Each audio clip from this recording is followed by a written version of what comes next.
2012 metais Lietuva pasiryžo atsisakyti analoginės televizijos ir pereiti prie kokybiškesnės ir daug papildomų galimybių siūlančios skaitmeninės televizijos.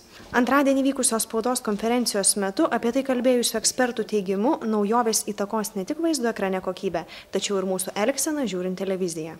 Analoginis arba linijinis televizijos transliavimas yra egoistiškas, nesigailintis mūsų ir neduodantis mums jokių šansų. Jūs turbūt esate girdėję tą posakį, amerikietišką posakį, žiūrovas yra sofos bulvė. Kur kas daugiau galimybių siūlo skaitmeninė televizija, o daugiausiai dėmesio šiuo metu specialistai rekomenduoja skirti tinkamam visuomenės informavimui apie technologijų pasikeitimus, kad 2012 metais nereikėtų to daryti paskubomis.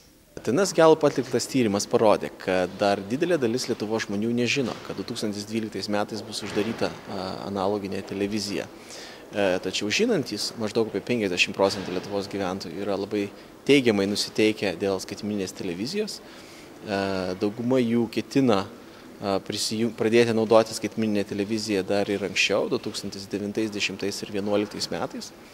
Vartotojams labai imponuoja tai, kad jie turės didesnį kanalų skaičių ir televizijos vaizdo ir garso kokybė bus žymiai geresnė ir jie turės galimybę pasirinkti iš keleto kalbų. Daugeliu atveju, norint matyti skaitmeninę televiziją, reikia papildomos įrangos priedėlių.